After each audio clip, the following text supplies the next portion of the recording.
estaríamos verdaderamente impresionados. Estaban sucediendo, imagínenlo, estaban sucediendo cosas nunca antes vistas, y eso no podía pasar desapercibido de ninguna manera. Había muchísima gente en la ciudad que habían venido de todas partes del país e incluso más allá de las fronteras para celebrar una tradición religiosa. Y por eso lo que estaba sucediendo era muchísimo más impactante, porque fue en un momento especial y fue además en un momento donde había mucha multitud. Y el centro de atención de toda aquella multitud era una casa común y corriente, con un aposento alto donde se estaban dando situaciones de verdad nunca antes vistas. Según se decía, en ese aposento había 120 personas celebrando también aquella fecha, una fiesta judía, dicho sea de paso, que se llamaba Pentecostés. Y de repente empezaron a ocurrir varias cosas realmente extrañas. Y el escritor que registró aquel acontecimiento lo narró de la siguiente manera. En Hechos capítulo 2, si me quieren seguir, leo para ustedes. Al llegar el día de Pentecostés, estaban todos reunidos en un mismo lugar. Y de repente vino un estruendo del cielo como si soplara un viento violento y llenó toda la casa donde estaban sentados. Entonces aparecieron repartidas entre ellos lenguas como de fuego y se asentaron sobre cada uno de ellos.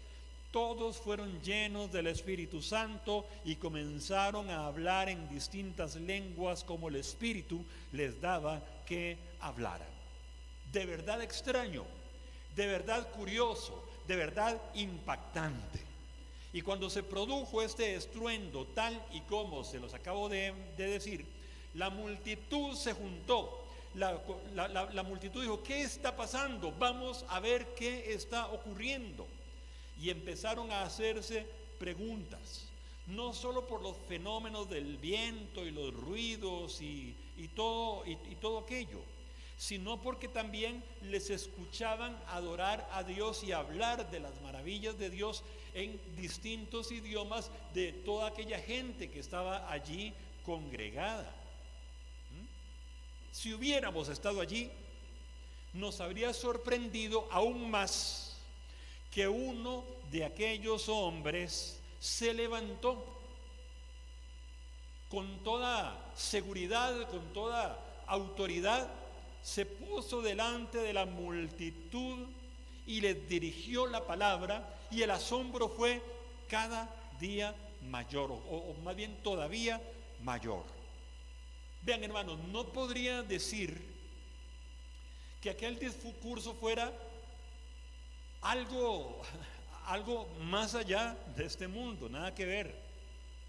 No había palabras elocuentes, ni conceptos muy profundos que asombraran a los entendidos, ni charlatanerías que los hicieran reír, nada de eso. Eran palabras sencillas, expresadas con humildad, pero había algo que no se podía explicar. Había en aquellas palabras un poder, había en aquellas palabras una autoridad que conmovía los corazones aún de los más duros, de los más rudos de aquella gente. Palabras que llegaban hasta los más profundos rincones de aquellas almas y abrían las mentes a los hechos profundos de Dios por medio de Jesucristo. Al punto, hermanos y hermanas, que cuando aquel hombre terminó de hablar, todo había cambiado en la vida de aquellas multitudes, y 3,000 personas decidieron seguir a Cristo. Bendito sea el nombre del Señor. Un hombre se paró, habló, y el Espíritu de Dios se movió, y el conocimiento de Dios se derramó sobre aquella multitud. Aleluya, ¿cuánto dan gloria a Dios? Pero hay algo que no calza. Hay algo aquí que no calza. Algo aquí que extraña sobre todo a ustedes y a mí, que conocemos la historia, la tenemos registrada en la Sagrada Escritura. Hay algo extraño que podría sorprender mucho a cualquier persona que conociera lo que había pasado unos días antes. He aquí la pregunta del millón. ¿No es cierto que ese hombre que predicó, que ese hombre que se paró ante la multitud con aquella autoridad, con aquella unción, se llamaba Simón Pedro? ¿No es cierto? ¿No es este Simón Pedro el mismo que hace unas pocas semanas se había avergonzado a Jesús y lo había negado? Algo tenía que haber pasado. Una persona no puede cambiar de la noche a la mañana tan repentinamente que ante las palabras de una criada dijera: mire, ese hombre no lo conozco, y ahora se parara delante de una multitud y dijera: ese Jesús a quien vosotros crucificasteis, Dios lo ha convertido en Señor y Cristo. Algo tenía que haber pasado, ¿no es cierto, hermanos? No les extraña.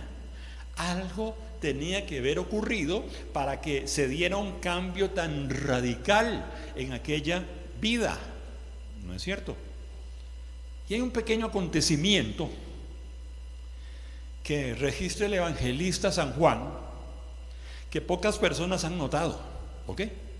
Pocas personas han notado, y que valdría la pena considerar para entender mejor esta rareza que está ocurriendo.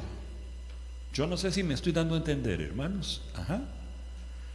¿Cómo es posible que un hombre que hace poco había cometido semejante, barbaridad de negar al Señor, ahora se parara ante una multitud? Y no solo esto, en Juan capítulo 21, que quiero que ustedes busquen o me sigan escuchándome. Juan capítulo 21, Evangelio de Juan capítulo 21, versículos 1 en adelante. Digamos que hasta el 3, del 1 al 3. Después de esto, Jesús se manifestó otra vez a sus discípulos en el mar de Tiberias. Se manifestó de esta manera: estando juntos Simón Pedro, Tomás llamado Dídimo, Natanael que era de Caná de Galilea, los hijos de Zebedeo y otros dos de sus discípulos, Simón Pedro les dijo: voy a pescar. Le dijeron: vamos nosotros también contigo. Salieron y entraron en la barca, pero aquella noche no consiguieron nada. Dejémoslo hasta allí, porque el factor tiempo a veces nos juega una mala pasada. No sé si lo habrán notado, no sé si usted lo ha notado, pero aquí nos encontramos con un Pedro que está regresando a la seguridad de su viejo hombre, lo que era antes de ser llamado por Dios. Jesús lo había llamado y él en un momento dado dijo: no, yo voy a volver a lo que era antes. Yo era pescador. ¿Dónde estaba yo? Yo estaba pescando cuando Jesús me llamó. Entonces ya todo terminó, ya todo pasó, yo no sé qué va a pasar, así que me voy a pescar. ¿No es cierto, hermanos? Mire, después de soportar la agonía de haber traicionado a Jesús, la desesperación de la crucifixión y la sorpresa inesperada de la resurrección, aparentemente Pedro estaba poniendo un hasta aquí. Pedro estaba diciendo: bueno, de ahí que pasó lo que pasó, yo voy a volver a lo que yo era antes, y se fue a pescar. ¿Lo habían notado, hermanos?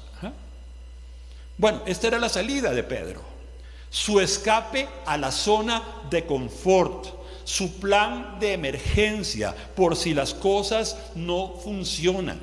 Cuando Pedro decide regresar a la pesca, estaba diciendo: ya he tenido suficiente, no sé qué hacer, así que voy a volver a lo que sé hacer, voy a volver a lo que yo era antes. ¿No es cierto?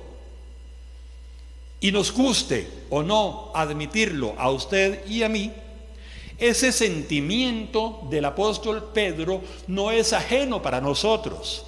Cada uno de nosotros tiene formas de pensar, actitudes, creencias y prácticas tan arraigadas que si no estamos apercibidos podrían salir a la superficie y socavar la obra que Dios quiere hacer a través de nosotros. ¿No es cierto, amados hermanos, que al principio, cuando usted conoció a Jesús, usted brincaba de gozo? ¿No es cierto que usted anhelaba estar en la iglesia? ¿No es cierto que usted anhelaba la oración, que anhelaba los cultos, anhelaba la palabra? ¿No es cierto? ¿Y ahora qué está pasando?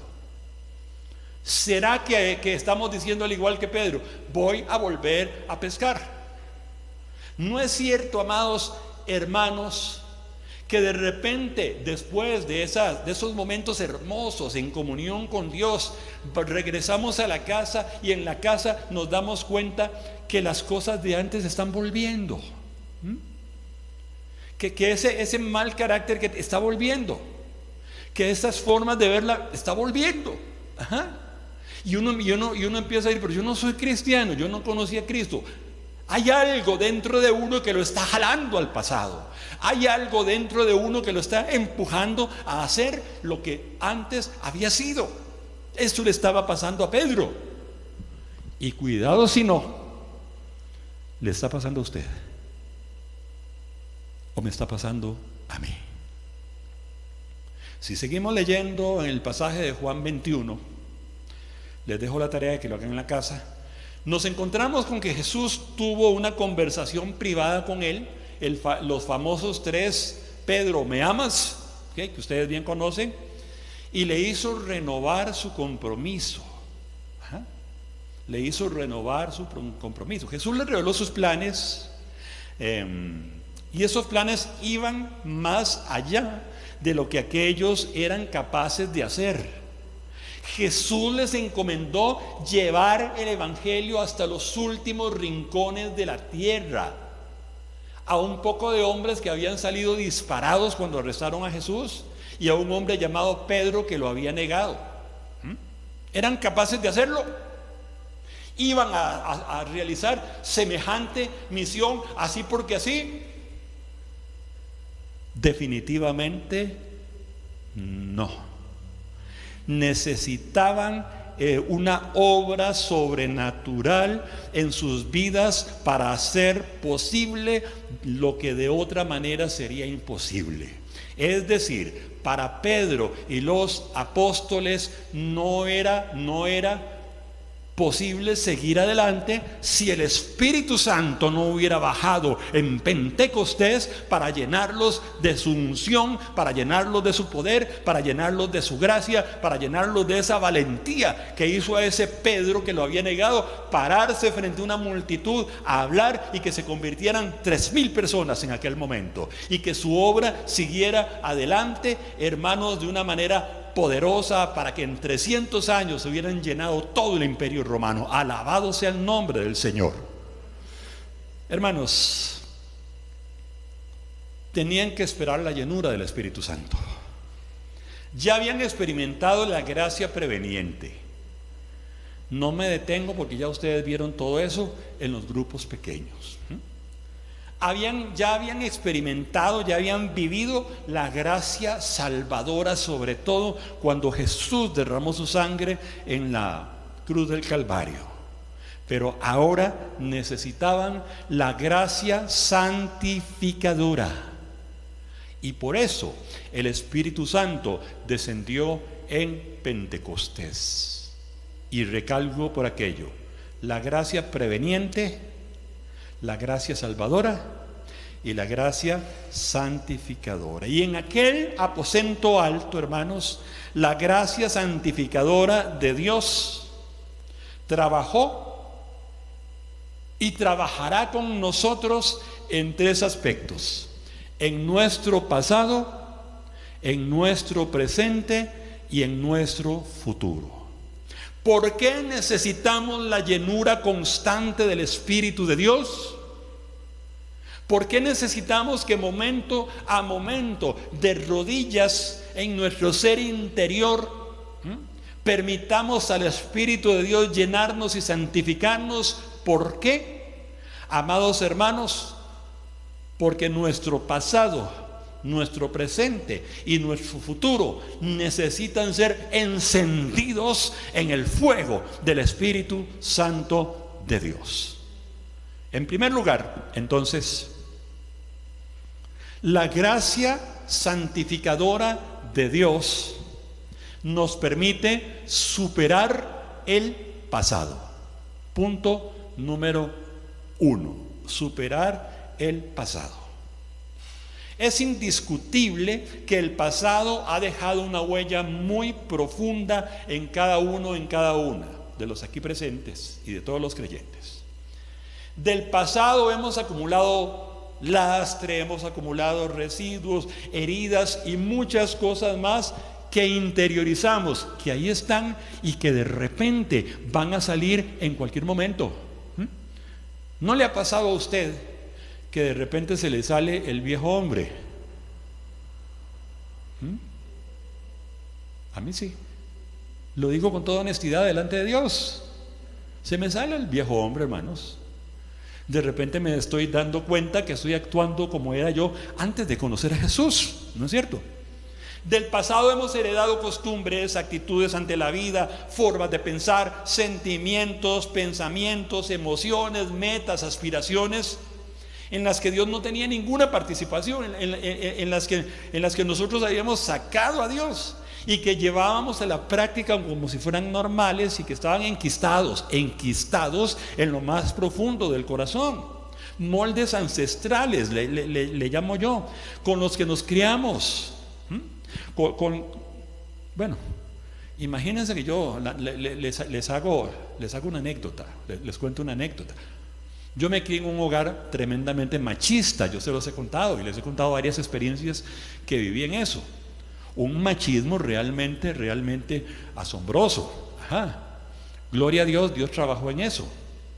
Pero en una iglesia donde Dios me permitió servir, me encontré con una persona que había sido criada igual que yo, con un machismo tremendo. Recibió a Jesús, fue llamado al liderazgo, tenía años de predicar, pero él decía: yo no permito que una mujer se pare adelante porque la mujer no tiene ningún derecho a hacer nada en la iglesia. ¿Se dan cuenta? Lo de antes salió ahora, ¿no es cierto? Otro ejemplo. Venimos a Cristo Jesús y tenemos un problema dentro de la iglesia y ya se encanfina uno, se pone todo bravo, se pelea con todo el mundo y se sabe que es que yo toda la vida he sido una persona que nunca me dejo de nadie. Yo aprendí de mi familia, moldes ancestrales, a que no hay que dejarse de nadie.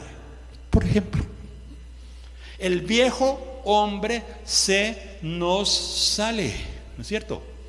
Esas cosas antiguas nos dieron seguridad, moldearon nuestro carácter, pero también nos esclavizaron a determinadas formas de ser y llegan incluso nos llevan a condicionar, a justificar las deficiencias y pecados que tenemos, y van a salir en el momento menos pensado. Y cuando usted cree que está muy bien con Dios, en esos momentos de gloria, en esos momentos de victoria, sale una cosa de esas y el diablo lo bofetea y le dice: ¿te das cuenta? No sos nada. ¿Por qué? Porque no hemos superado el pasado. Pero eso no tiene que ser así. Dios nos regala su gracia santificadora para que las palabras de 2 Corintios 5, 17, de las que ya hemos hablado acá, se hagan una realidad. ¿Qué dice 2 Corintios 5, 17? De modo que si alguno está en Cristo, nueva criatura es. Las cosas viejas pasaron, y aquí todas son hechas nuevas.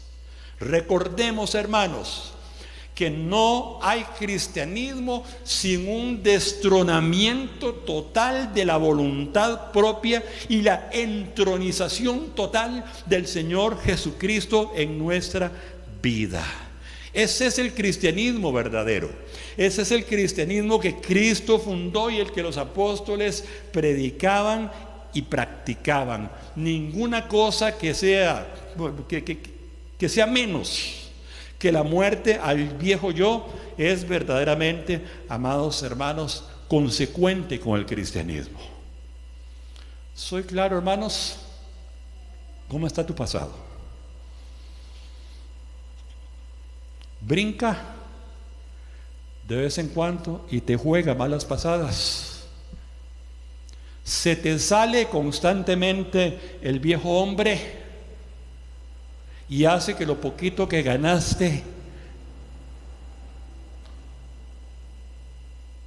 se pierda y tienes que volver a empezar. Hay una buena noticia. La gracia santificadora de Dios está aquí. La llenura del Espíritu Santo no es para ponerte a brincar y hacer un poco de cosas meramente físicas. No, la llenura del Espíritu Santo viene para forjar en tu vida, para forjar en mi vida el carácter de Cristo Jesús. Alabado sea el nombre del Señor. ¿Alaban a Dios, hermanos? Ajá. En segundo lugar, hablamos del presente. La gracia santificadora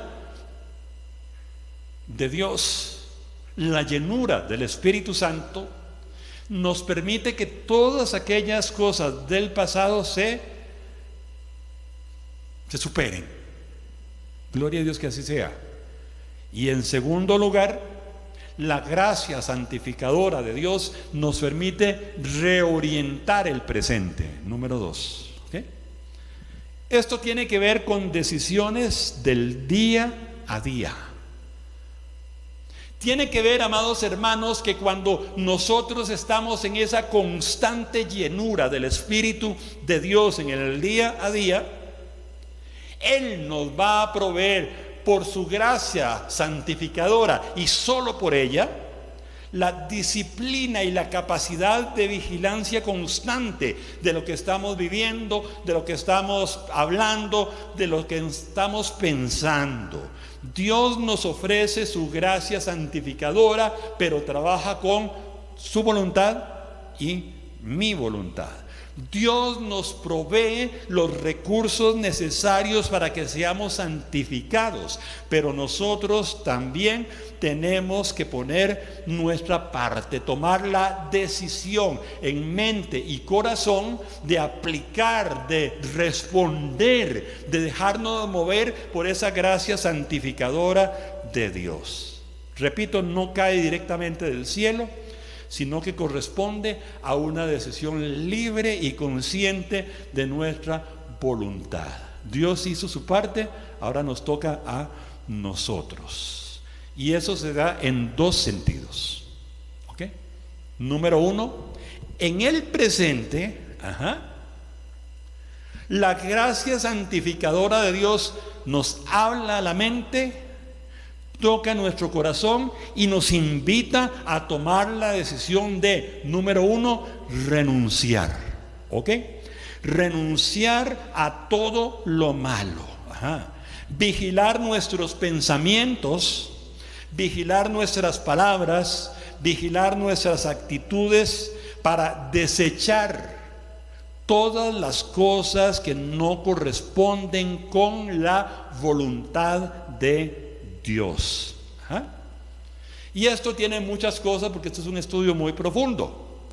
Pero esto implica varias cosas. Primeramente, que hemos de someter nuestros actos al juicio de la Escritura y no cuestionar lo que la Escritura dice, que ese es un gran problema que todos nosotros tenemos, ¿eh?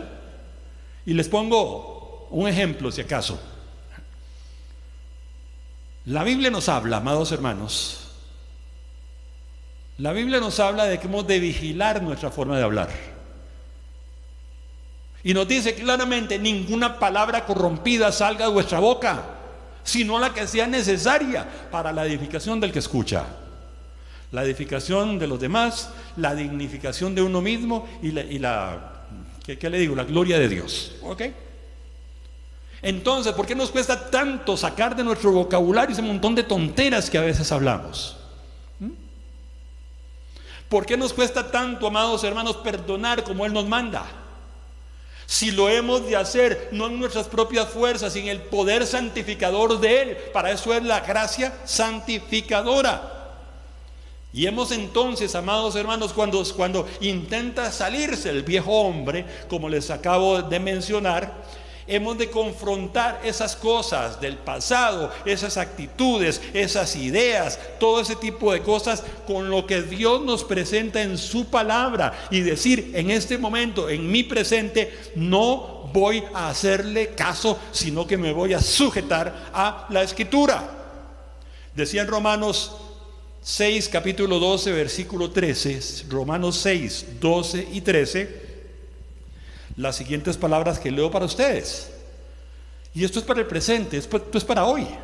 No reine pues el pecado en vuestros cuerpos mortal, de modo que lo obedezcáis en sus concupiscencias, ni tampoco presentéis vuestros miembros al pecado como instrumentos de iniquidad, sino presentaos vosotros mismos a Dios como vivos de entre los muertos, y vuestros miembros a Dios como instrumentos de justicia. Y en Efesios 4, 22 al 24 dice: en cuanto a la pasada manera de vivir, despojaos del viejo hombre que está corrompido en los deseos engañosos, renovaos en el espíritu de vuestra mente. Esto es otro sermón, ¿verdad? Y vestidos del nuevo hombre, creado según Dios en la justicia y santidad de la verdad. ¿Ok? Renunciar a cada rato, a cada momento. Y usted puede.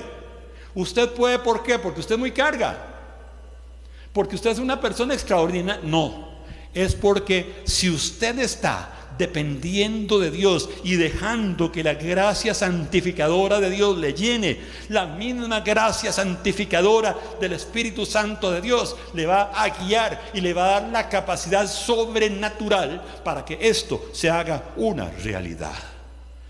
Entonces les dije, en primer lugar, en el presente, renuncia constante, ¿verdad? Y en segundo lugar, sustitución. Decía Jesús: un demonio sale, la casa queda limpia. Pero si la casa no se llena, ese demonio va y busca 7 peores que él y se vuelve a meter. ¿Ok? Entonces, hermano, la gracia santificadora de Dios nos permite también, nos da el entendimiento por medio de la palabra y el querer hacer por medio de esa acción interna del Espíritu, para que nosotros sustituyamos. Por eso le llamo sustitución. El vacío que dejan los pensamientos, las actitudes, las prácticas del pasado debe ser llenado con cosas nuevas, elementos edificantes que reflejen la vida en el Espíritu, una nueva forma elevada y santa de interpretar y vivir la vida. ¿Alaban a Dios, hermanos? ¿Ah? Y eso solo se logra cuando estamos constantemente en la palabra, hermanos. ¿Ah? Si antes yo pensaba lo que yo les dije, que era que un lugar machista empedernido, ¿qué tengo que hacer ahora? Aprender lo que la palabra de Dios dice. Y por eso es que me indigna tanto. Me indigna tanto la pereza y la irresponsabilidad que tiene el pueblo, gran parte del pueblo de Dios, por estudiar la palabra y por sustituir el estudio de la palabra por otras cosas. Porque solo la palabra nos da los elementos conceptuales. El Espíritu Santo renueva nuestra mente en la palabra para que nosotros sepamos con qué elementos vamos a sustituir en nuestro presente las cosas que hemos renunciado de nuestro pasado. ¿Alaban a Dios, hermanos? ¿Ah? Entonces no solo renunciar día a día, ya y ya, a lo de antes, y llenarnos día a día, ya y ya, si vale el término, ¿verdad?, de las cosas nuevas que Dios tiene para nosotros. Decía 2 Pedro 1:5: por esto mismo, poned toda diligencia en añadir a la fe virtud, a la virtud conocimiento, al conocimiento dominio propio, al dominio propio paciencia, a la paciencia piedad, y a la piedad amor fraternal, y al afecto fraternal amor. ¿Ok? Entonces, superar el pasado, gloria a Dios.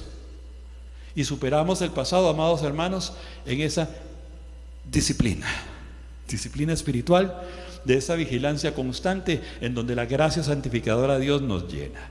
Y eso nos lleva al tercer y último punto para ir cerrando.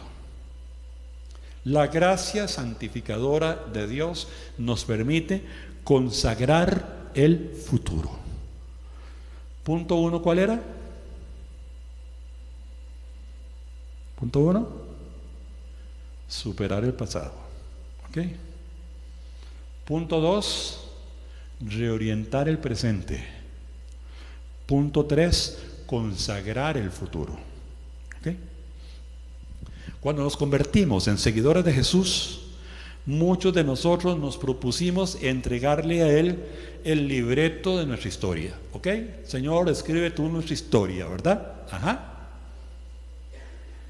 Pero muchas veces le damos la libreta y nos dejamos el lapicero, ¿verdad? ¿Eh? Como quien dice, no, esto me lo dejo pues, por aquello de que de repente yo quiero escribir por mi propia cuenta, ¿verdad? Algunos capítulos. No dejar que Dios escriba el libreto de nuestra vida. Pero hay algo que no debemos olvidar nunca.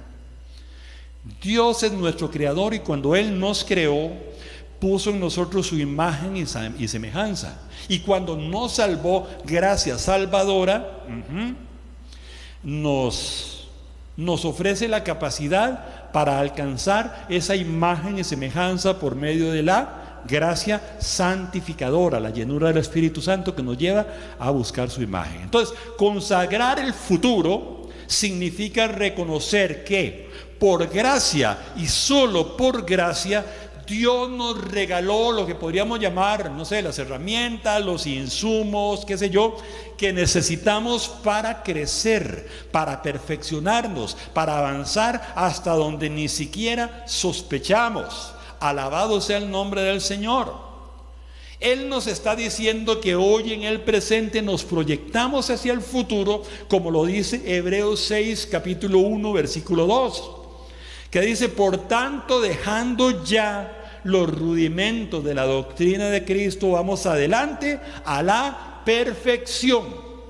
Proponernos, amados hermanos, a partir de hoy, estar cada día más cerca de Dios, cada día más cerca de su presencia, cada día más cerca del conocimiento pleno de su revelación.